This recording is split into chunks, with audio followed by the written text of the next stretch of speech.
Hello, everyone. Welcome to another lovely stream we have today. We're going to chat a lot about cognitive behavioral therapy, the this, the that, and everything around it, and hope everyone's having a good Thursday.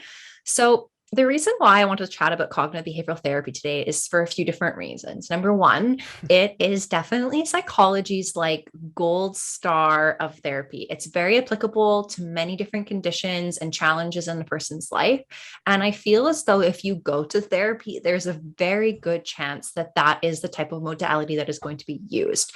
And I'm from the mindset that if you understand what cognitive behavioral therapy is and how to apply it, you're more likely going to get more bang for your buck and a better experience from the therapy session. And so I wanted to kind of discuss it in a really relaxed conversational way today, just to help you guys all understand the concept, the theories behind it, and then how to actually like apply it. So I do want to give a shout out to the creator of cognitive behavioral therapy, which is Dr. Aaron Beck. And actually, interestingly enough, he made it to 100 years old, which was really cool. So he just passed away in 2021. And so he made it a full 100 years. And his kind of background was really around like, how do I go from like psychoanalysis? So psychoanalysis was like all of Freud's work, which is one of the founding kind of fathers within psychology. And he wanted to stay like stream away from that into some more tangible, like kind of skills and things like that. And so he began to like research and apply CBT to other like disorders and challenges, making clinical observations. And he really started from the first step of like the cognitive portion, which is like the thoughts, the beliefs, the ideas that we have around ourselves in the world.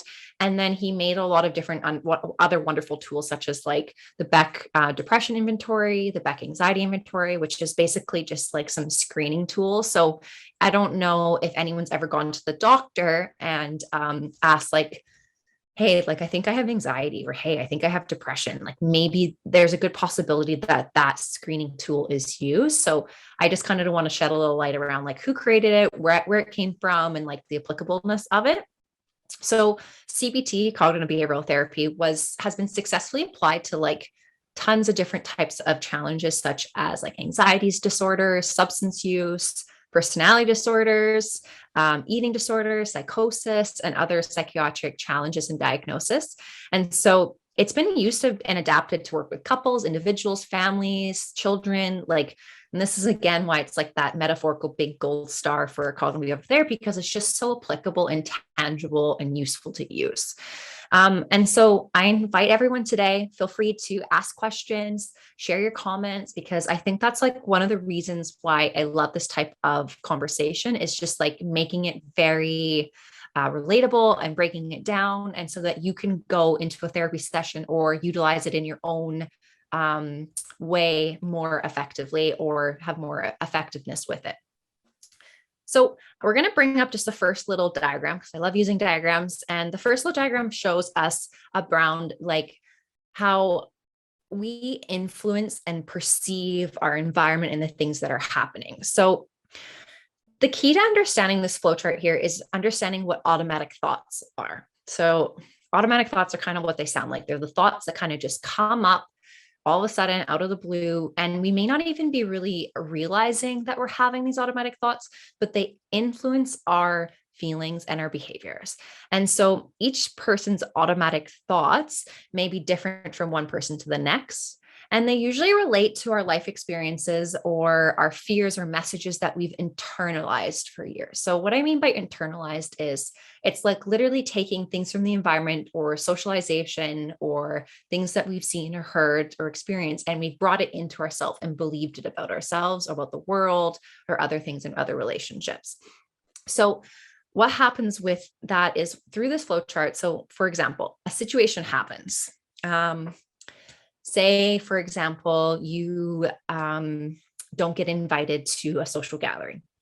You might have some automatic thoughts from that. I'm not good enough. Why wasn't I invited? I should be invited. All of these other maybe thoughts. And you're like really questioning why you didn't get invited to maybe a good friend's birthday party or an event or a social gathering.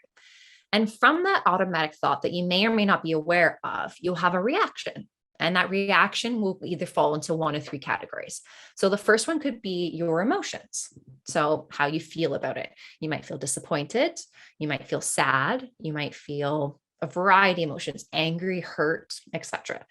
Or from that reaction, from that automatic thought, you might have a behavior of maybe you storm off, or maybe you become more reserved and shy in your next future social interaction.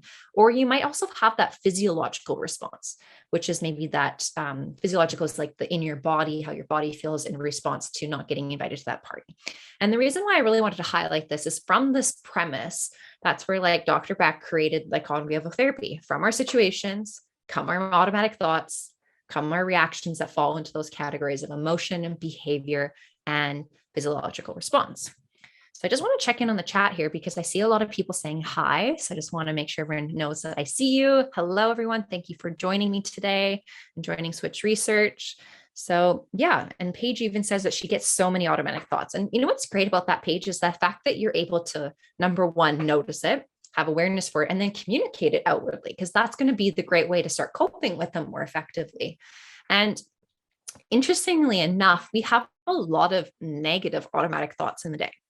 And if you think about it, the reason we have negative, as in like unhelpful or hurtful thoughts a lot, is because if we don't do things, we can't get hurt, either physically or emotionally. So for example, if we have that automatic thought that I'm not good enough, right? It's a negative thought. And if we're not good enough, then we may more likely not try something again in the future. So the more and more negative thoughts we have, the more we're safe, but then that also then therefore doesn't allow us to fully engage in our life. So through this flowchart here, we can really see how our reactions lead, and those negative automatic thoughts lead to those reactions that we have. And those are really actions are the things that we see. And those are the things that are more obvious to us. Like we might be more obvious that our behavior is in a certain way, or maybe, for example, you might see someone doing something and that's the reaction that's more evident for you to see outwardly.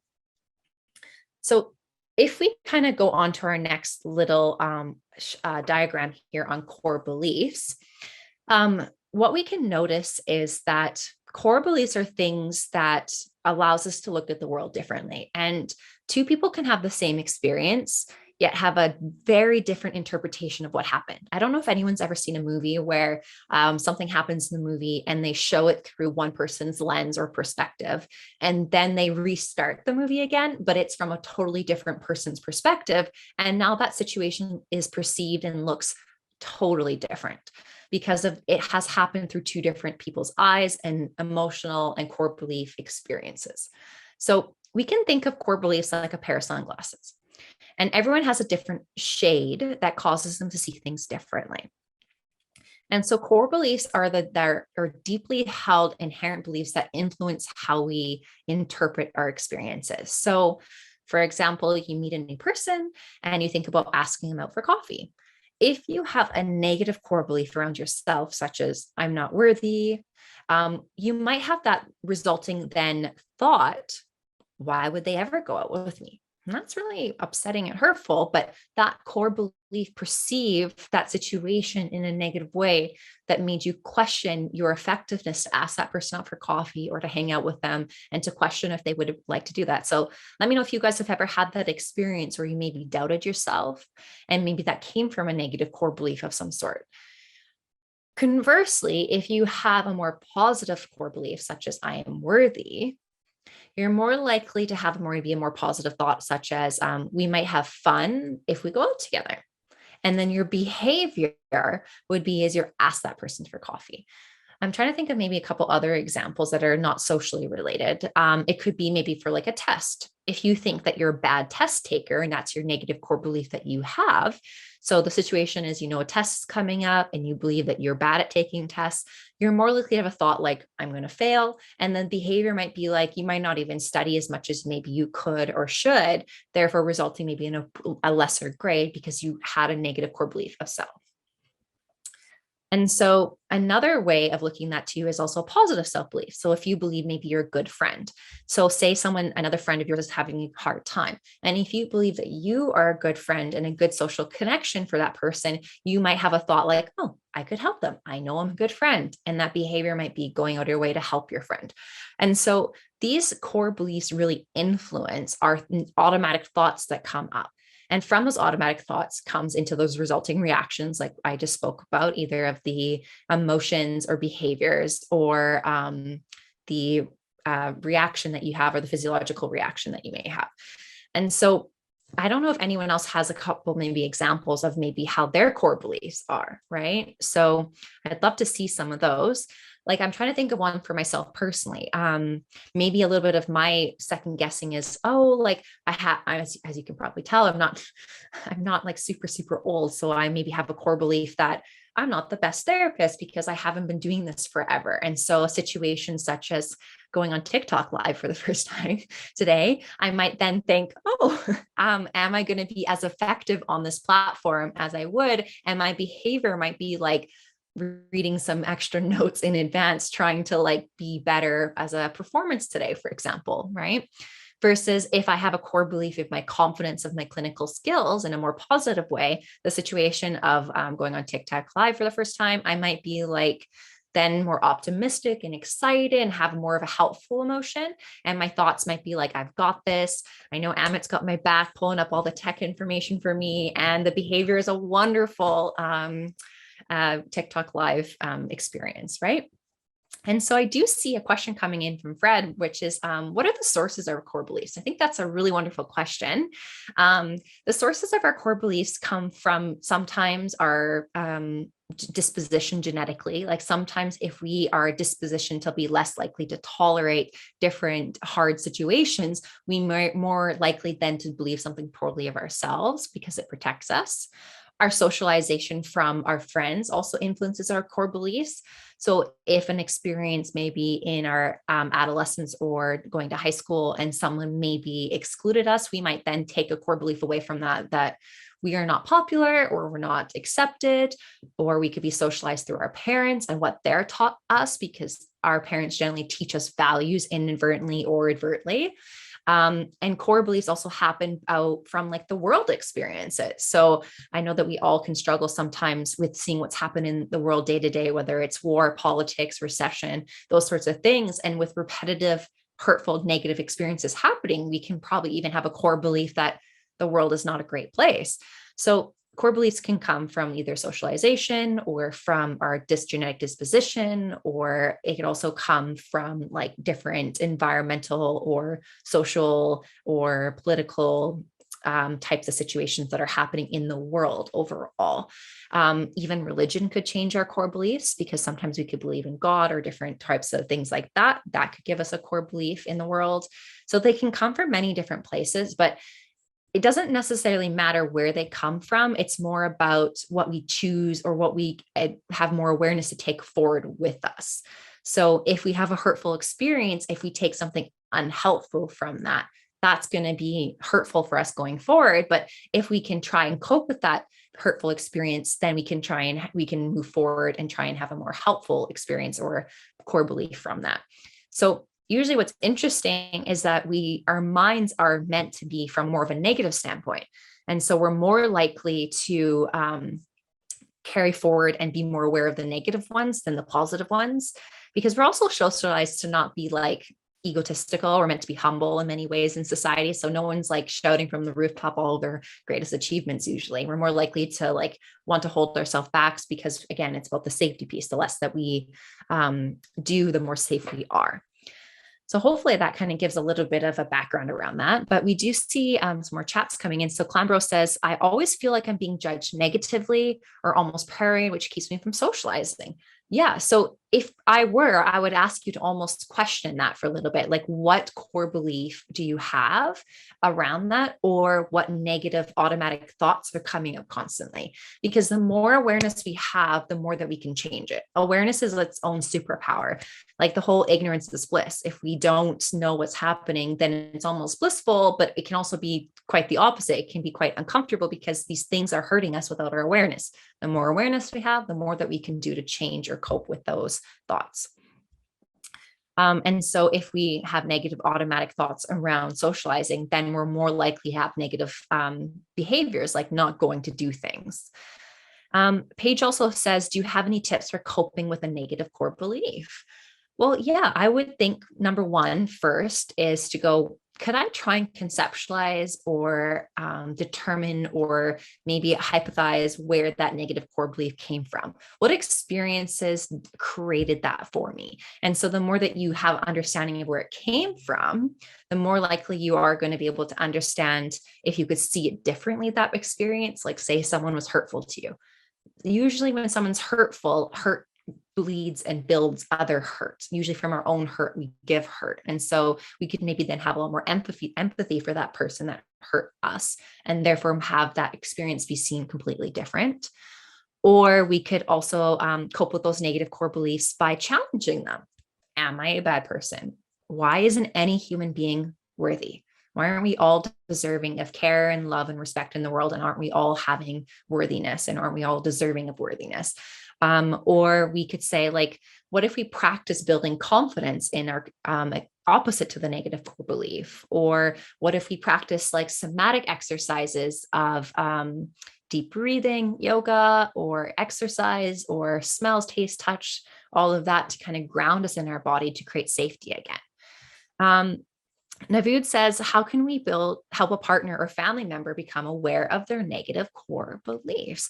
Well, that's a challenging one because usually on the outside, we only see the reactions because we're not mind readers. We don't know the thoughts and feelings a person's having. We can assume, like, if someone's crying, like, you're sad, right? But that always isn't the case. They could be crying with delight. Like, it could go either way. So I think number one is just like opening up a safe space to chat if they want, like, hey, I'm noticing that there's some emotion coming up for you. Do you want to talk a little bit about what you're experiencing? Do you want to share with me? Can I help you in a specific way?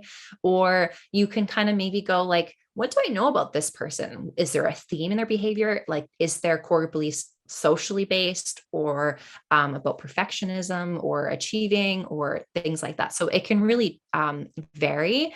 But I think it's mostly when it comes to being a family member is just about being supportive and kind and trying to validate and trying to also empathize with that person. And I always like to clarify that validating is having acceptance for people's emotions. It does not mean you have to agree with those people's emotions. And that's a huge difference because often we think validating means like, oh yeah, I totally check and I agree with your feelings. It's like, no, you don't have to agree with why a person feels the way that they do. You just have to offer acceptance. And acceptance is that true present moment without judgment, offering of holding space for that person to feel what they want to feel without judgment. So hopefully that can give you guys a couple tips or ideas around that. So a little bit of cognitive behavioral therapy, where it came from, how it kind of works from automatic thoughts to reactions, and how the core beliefs play in. So if we move forward a little bit, we can kind of look now at how we would utilize all of that wonderful information in practice, because I think that's what you guys want, the juicy stuff. How do we apply tangible stuff to what we're feeling?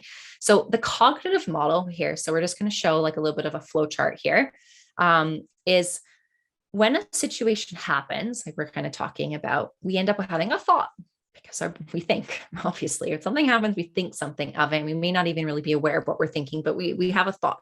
So for example, I'll give a negative example. Say you see a car, you're driving along and you see a car accident happen. Okay. Your situation is you see the car accident happen in front of you, a fender bender, and your thought is, oh no, that's awful. Or, oh shoot, I can't believe that person turned that way. You might even judge the person who was driving and who's implicated in it. It could be a variety of thoughts related to the car accident you see in front of you. Your emotion could be fear or empathy for those individuals who are implicated by the car accident. You could have a variety of emotions. So you have a situation, car accident, you have some thoughts, and you feel a certain way about that car accident. Then what happens is a behavior. You're going to do something. And sometimes, depending on what happened specifically in that car accident, you're going to make some choices. So you're either maybe like, well, I'm first on the scene. Maybe I'm going to call 911 and support that person. Or maybe the behavior might be just driving by because it's like, it's out of your way. You need to get where you need to go. Right. And so we're going to have resulting behaviors. But the reason why this is important to highlight is sometimes when we have poor mental health or we're struggling with something in our lives, the more that we're aware of what the situation is that triggers our thoughts, that triggers our feelings and our behaviors, the more that we can apply coping skills to the thoughts, the emotions, or the behavior. So that's like the big message behind cognitive behavioral therapy is we can change the way that we think, we can change how we feel, we can change what we do, our behaviors, our actions. And we can do that with using awareness and directly applying different skills and coping skills to that train of thought. So I see some more people joining in the chat, which is wonderful. So welcome everyone. Hopefully these ideas are helpful. And so I'm trying to think of what would be, maybe you guys have an example for me, what's something you guys are struggling with recently that maybe we can apply this cognitive model to, because I would love some personal examples that we could deep dive into. I'm trying to think of something else. I'm trying to think of another good one. For example, say I have a client, unfortunately, who may be struggling with some sort of physical limitation and may have some sort of feeling just a bit disabled. And that is a situation that challenges. They may have a core belief that they are now less than because of their disability that they're suffering from. And then their emotion is disappointment, and their behavior might be then to be excluded because sometimes we're not always as accepting of people who may be challenged in certain ways. And so it's interesting because from that experience, they may end up feeling a little bit more reserved or not engaged in their life fully because they're fearful of judgment or the way that they show up differently. And so from that, we would want to apply some coping skills. We go, okay, well, why are you less than if things are different for you now? Or how could you be more self-compassionate? Or how could you deliberately plan some activities that you can fully engage with that would allow you to feel the joy that you have? So Shelby says, I always feel like everyone is mad at me when really they're probably just tired or quiet. So it sounds like you're having some big thoughts come up there and questioning someone's demeanor. And I think I've been there too. I'm like, your facial expression, you're not engaging, like you must be upset or mad. So the situation is you see someone, right, having a negative disposition or demeanor. Your thoughts might be, they're mad at me. The emotion might be like confusion or fear or hurt that person, you are thinking they're mad at them. And the behavior might be like, are you okay? What's wrong? Like, can I help you? Or might be shut down or away, or you might go and do something different than you were already planning to do as a result of that. So what we could do then, for example, is we could go, okay, let's apply some skills to this. What evidence do we have besides what expression they have on their face or that they're quiet? Is that they're actually mad? We don't actually have any evidence. So when we put our little investigator hat on and we look for the clues, we don't actually have anything besides just that one clue. What other clues do we have perhaps that would allow us to see the situation differently, that they are maybe just tired? Maybe we can think back and go, wait, they just shared earlier that they didn't sleep that well last night, right?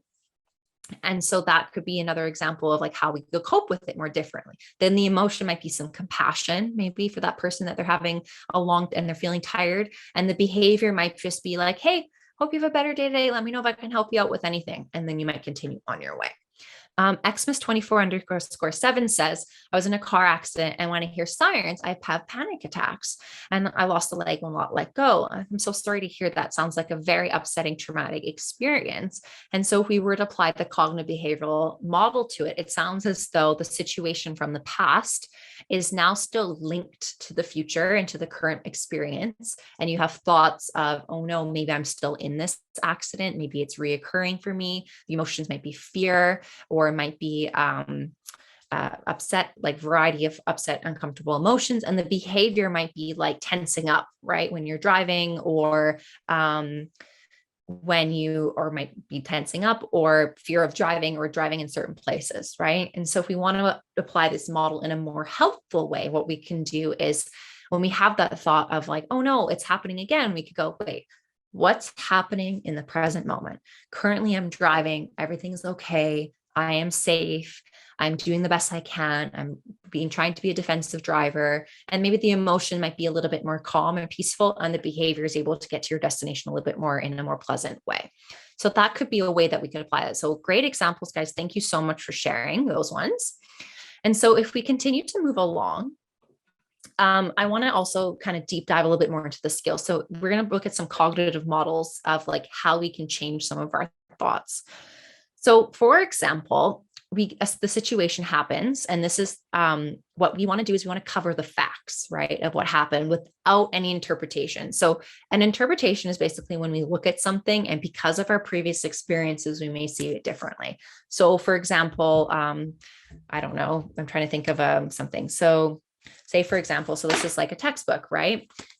You might see this textbook as like a really big textbook because there's so many pages in it. But if you are a previous person who likes to read a lot, you might not think that this is a really big book, and you might perceive and interpret this textbook as a smaller textbook because of your previous experiences. So that is what we mean about like looking at the situation. We want to also be aware of our previous core beliefs, our previous past experiences, and how we interpret things. So the example on the sheet here says, a coworker who I'm usually friendly with walked past me in the hallway without saying hello. Well, not a nice coworker that day, right? So we might even have that judgment immediately that they're not nice or that they don't like us. And so the thought might be, what did I do wrong? Why is she mad at me? Right? And so using that thought, you interpret the situation inadequately and inaccurately because you're not using all of the facts. But your feeling might end up being hurt and offended that your coworker ignored you. And the behavior is then maybe some rumination, which is the repetitive thinking. And you can't stop thinking about what happened. And then later, you did, because it was a bit of a spite, you acted coldly towards the coworker. So that could be one whole automatic thoughts, core belief, situation, feelings, and behaviors that results. And so then the alternative thought could be, if we actually look at it factually, she didn't notice me, right?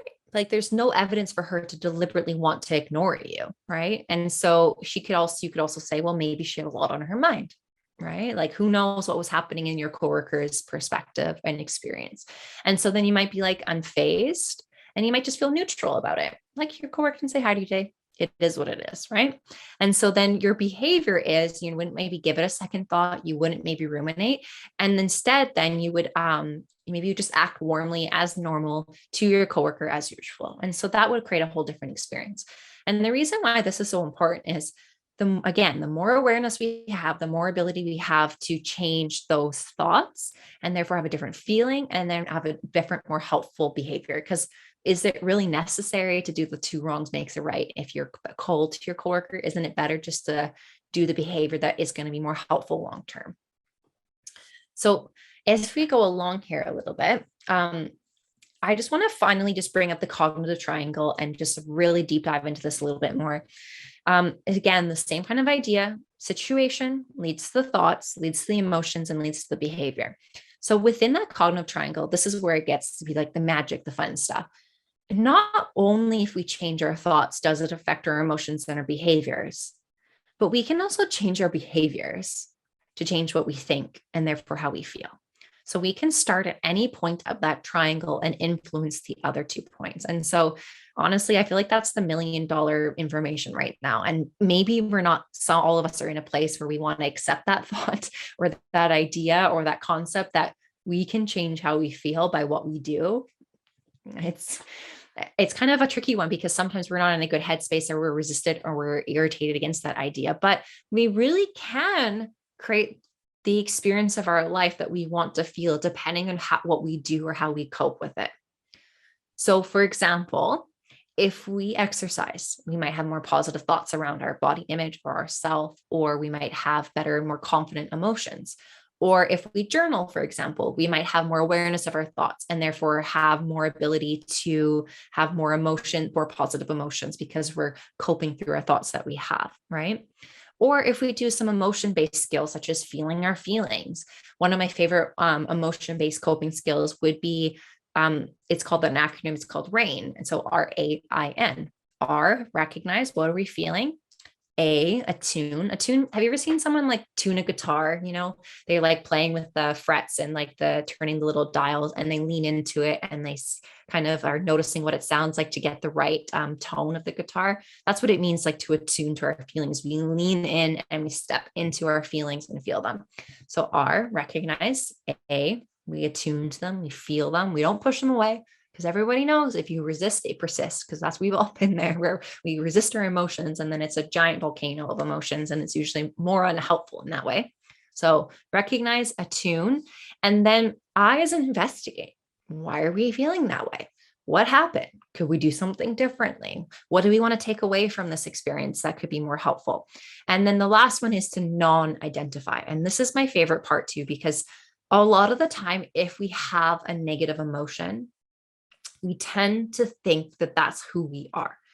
I'm feeling angry, therefore I'm an angry person. It's like, well, no, you're not a completely full angry person. If you have an experience of anger, for example, or you have an experience of anxiety or experience of depression, the more that we label ourselves and completely internalize negative emotions in unhelpful ways, the more it's going to create more negative beliefs. So for example, again, we'll go back to the birthday party. You don't get invited to the birthday party, and we apply RAIN to that. So R, we recognize, okay, I'm feeling something. I'm going to stop and notice I'm going to feel something. Maybe I'm noticing I'm feeling disappointment or sadness. And then we're going to attune. So we're going to feel that, notice what it feels like in our body, what it feels like to step into that experience. We're going to investigate. Why did I feel that way? Well, I really wanted to go to that birthday party. I like that person. I thought that maybe we had a friendship where I would be invited, or maybe I'm recognizing there wasn't enough spots on that birthday party for me to go. And we're going to non-identify. Like, just because I wasn't invited does not mean that I'm a person that will always not be invited, or I'm always going to be disappointed or sad with that experience. So I really love that as an emotional strategy. So when we use like a coping skill such as that within the umbrella of cognitive behavioral therapy, so on that corner there where it says emotions, right, it will then change our thoughts, and it will also then change our behaviors. And so around we go now in a more positive, helpful way. And that in itself is just magical, because again, we can change how we feel depending on what we do. And in terms of our coping skills, either from a cognitive standpoint, an emotional standpoint, or a behavioral standpoint. Danica says, what happens if people are not physically able to do the things that bring them joy? That's a really tough one, right? Because it sounds as though they have some physical ailments that really stops them from doing the behaviors that they like. So unfortunately, maybe we have to become a little creative. Maybe we have to go, well, have I tried everything in the world? Could there be an alternative coping skill or activity that that person could do that they could enjoy?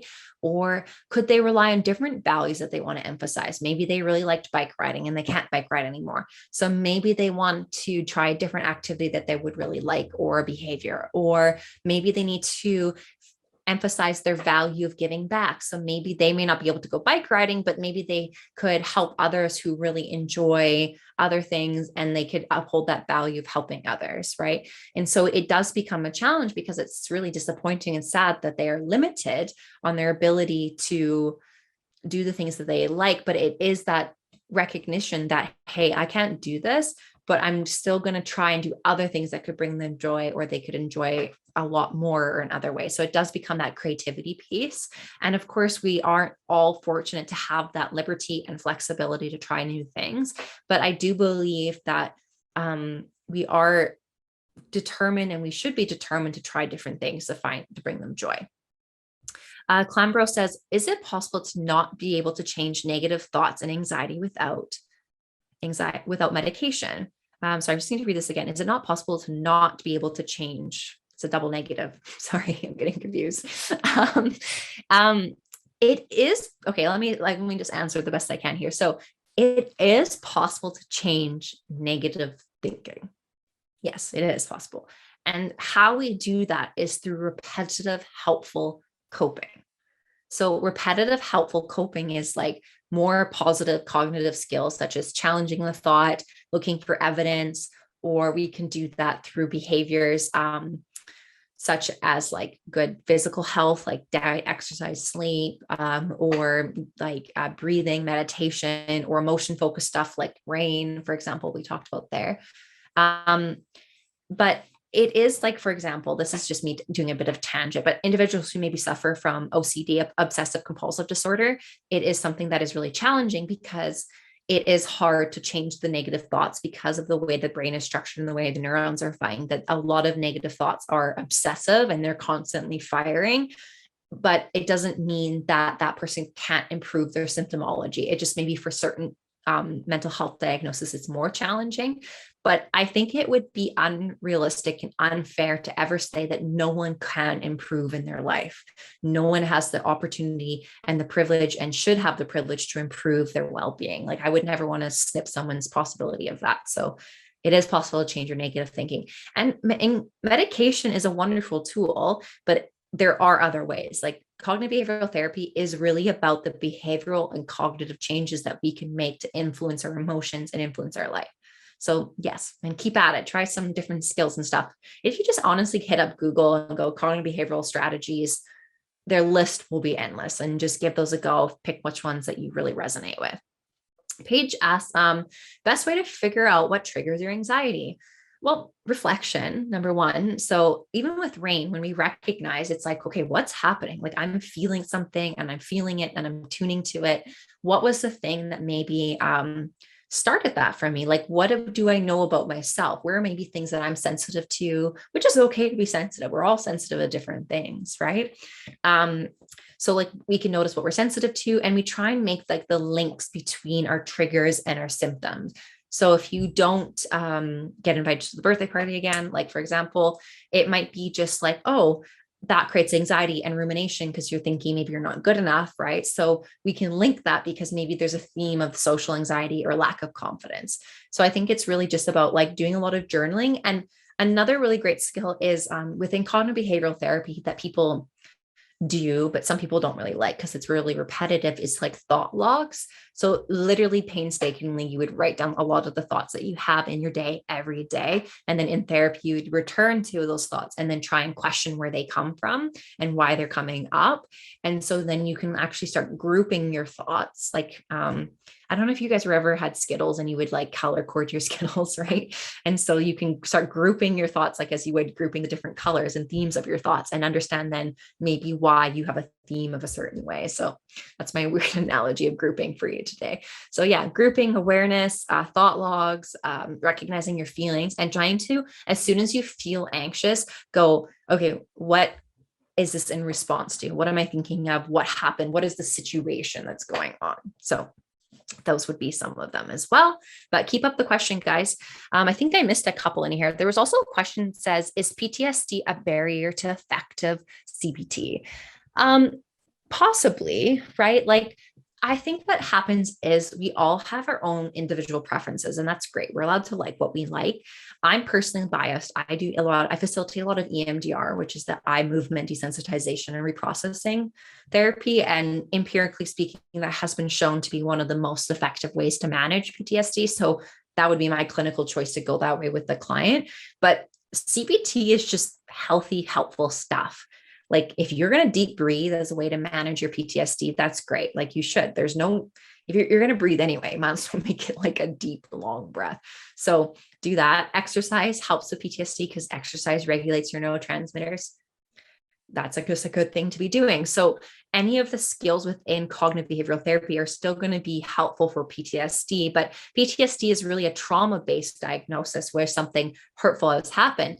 And what's interesting is the more that we process, or the more that we cope with our triggers of PTSD, because it's post-traumatic stress disorder, we get triggered from the things that we've linked to the trauma we've had. The more that we cope with those triggers, the less likely we're going to have the ability to, like, we're going to be more able to manage those triggers more effectively. So it just depends like on what you most resonate with, like, because CBT unfortunately is about practice. Like, if you do a skill once, good luck. Like, you might feel better for a few minutes, but it is really about the repetitiveness of it.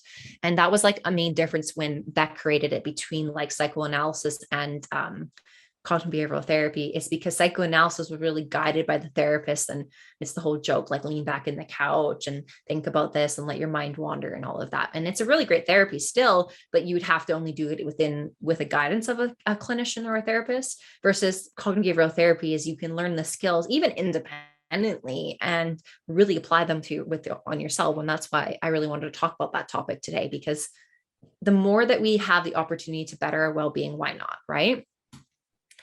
Okay, so any other skills or questions rather? I think I got most of them. Okay, I did miss one here earlier is Tammy was saying, I don't feel worthy enough to speak up to my boyfriend. That is definitely a big core belief. I would want to know, Tammy, why? What is the discomfort around speaking up to your boyfriend, right? Like, what do you feel in your body? Which emotions that come up that block you to? Because if you're saying, I don't feel worthy enough, then part of you wants to, and part of you doesn't feel ready to or able to. And so that part, there's a barrier there. So I would be really curious about like, what about that barrier stops you from doing that? And so you're saying it's the worthiness. It's like, okay, is it worthiness that you will get rejected with what you have to say? Or are you worried about the impact that what your statement will say to that person, to your partner? Or why? What from your past happened that kind of created that negative core belief that you can't speak up to your partner? So it would be number one, awareness. Again, so lots of questions, more analysis, deep diving into that. Get on your scuba suit, deep dive into your feelings there, and kind of have a little bit more like awareness for what you're feeling. So then if we were to take that example and apply it to cognitive behavioral therapy situation, your partner and you are having a conversation. Your thoughts are, I want to share something to them. Like, I'm just going to give a really plain example of like, I want them to do the dishes, right? And the dishes are not done. And your thoughts are, I want the dishes to be done. I don't know why I have to do the dishes all the time. It should be fair distribution of the dish soap, the washing, the drying, the everything, right? So it should be that. And maybe then because of your previous experiences from those negative thoughts, your emotions are fear or not a lack of confidence. And then the behavior is not speaking up. So that's the negative cycle. And what happens actually, ironically, is the more that we have that negative cycle, the more it repeats and the more it becomes cemented and myelinated in our brain. Because that's why we need fatty acids to make the fatty tissues in our brain so that we can be unmyelinated, so it can fire more quicker. Side step. Going back to this triangle is that we can change it though, right? Is that if we think, you know what, my value is equal distribution of dishwashing. And what I'm going to do is I'm going to challenge my own irrational belief that I am incapable of standing up to them. Right. And so that would be then to go, okay, you know what, this is really important to me. I'm going to try and say something positive, like a positive self-affirmation, like I can do it. Then your emotion might be a little bit more calm, a little bit more optimistic. And the behaviors then would be, please do the dishes. So here's a tip on how to best communicate a request to someone. Number one, you observe the dishes are not done. Then number two, you would say, what do you feel as a result of that? I feel disappointment. I feel anger. I feel frustration, whatever it may be. Then you would go, what is your value that is getting disrespected? I value equal distribution of labor. I value fairness. Like that's a huge thing for me. Then you would ask me the request. It would be, I need both of us to do the dishes. So then you would take all of that wonderful information and go, I noticed that the dishes are not done. I really value equal distribution of dishes being done and respect. I would like for you to do the dishes half the time. And therefore, you have a very clear I statement, noticing your feelings and asking very clearly what you're needing. So that could be a good way of doing it. So, and that in itself is a coping skill. So that's like nonviolent communication, right? And so that could be another way of coping with that and changing that negative cognitive behavioral triangle into a more positive, helpful cycle. We did have a question here in RAIN. What does I stand for and N stand for? So R, recognize, what am I feeling? A, attune, tune into your feelings. I, investigate. So what's going on? What's happening? What's the situation? And N is non-identify with the feeling. So your feeling is valid and true, but you don't want to completely internalize that feeling as a way to judge your worthiness as a human, or that you will always feel that way. So that's definitely, that's RAIN. So it's a really great emotional focus coping skill that you could use and apply within cognitive behavioral therapy.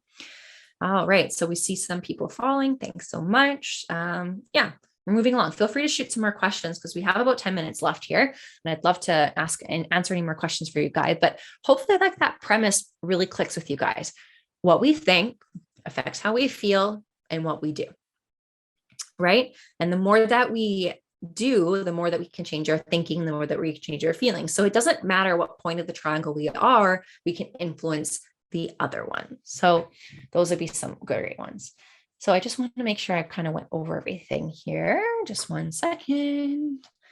So I do want to make a couple points around cognitive behavioral therapy. So it's really, again, about the perception of the situation. So CBT is really based on the theory that the way that we individually perceive a situation is more closely connected to the reaction than the situation itself.